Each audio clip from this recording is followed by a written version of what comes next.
Hey guys, welcome to the Manchester United News channel. Subscribe to the channel to not miss any news, leave your like, and share, you are very important for the growth of the channel. Let's go to the video. Why Man United would want to replace Erik ten Hag with Graham Potter. Erik ten Hag's position as Manchester United coach has not felt secure for pretty much the entirety of the 2023-24 season. The Red Devils have so far stuttered through the Premier League campaign, were eliminated from the Carabao Cup and now also out of Europe entirely after finishing bottom of their Champions League group. Many fans would like to see Ten Hag moved on, while others think the situation upstairs and the host of injuries mean he deserves the chance to dig Man United out of the latest hole they have dug for themselves. Naturally, a host of names have been linked with the job should it become vacant, and one is former Chelsea and Brighton boss Graham Potter. Potter's reputation as a coach isn't easy to gauge right now.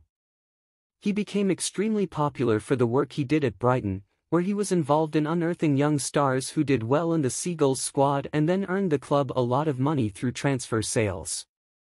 While he alone cannot take sole credit for the signings, players like Tariq Lamptey, Kaoru Mitoma, Simon Adingra, Billy Gilmore, Julio Enciso, Leandro Trossard, Marc Cucurella, Moises Caicedo and Pervis Estupiñán arrived at Brighton while Potter was the coach.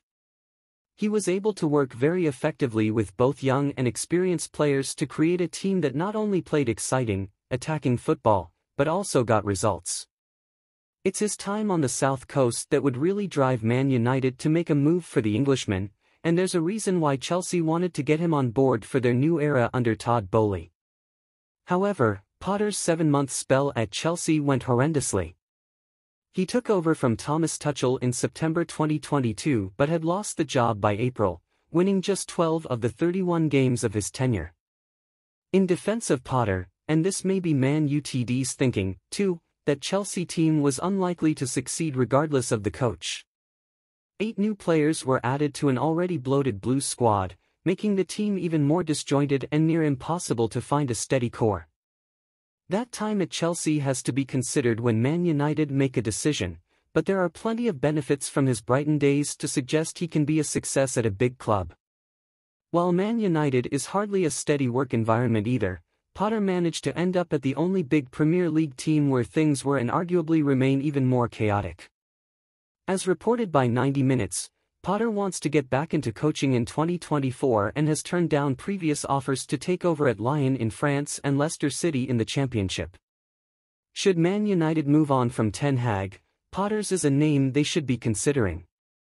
He isn't a high-profile choice, but big appointments have seldom worked at Man United. The other element to consider here is that Man United are not definitely sacking Ten Hag. The club and coach find themselves in a confusing and unusual position.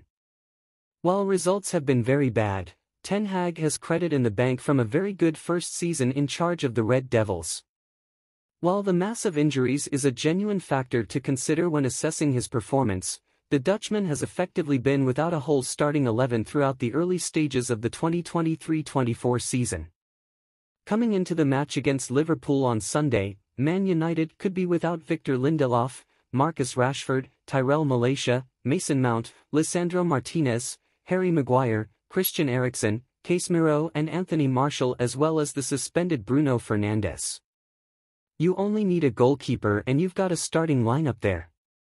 That can help to explain the results on the pitch, but there is also the ownership issue to bring into the equation. Is there anyone enrolled to sack Ten Hag and hire Potter or another coach? Ineos' 25% stake in the club is yet to be officially confirmed and Sir Jim Ratcliffe is expected to have the power when it comes to the sporting side of the operation. With that deal dragging on, it would take a huge amount for someone at Man United to pull the trigger on Ten Hag at this stage. Guys, what a difficult situation. Ten Hag and the team have to improve and show that Man United still continues to be the great European team, and that it is not for a chance that they are one of the best in Europe. Let's hope that things will be resolved and that the next games show that they are good enough and that they don't give up, because there are ups and downs in football too. Thank you all for watching, subscribe to the channel to not miss anything, leave your like and your comment that is very important for the channel growth. Until the next video.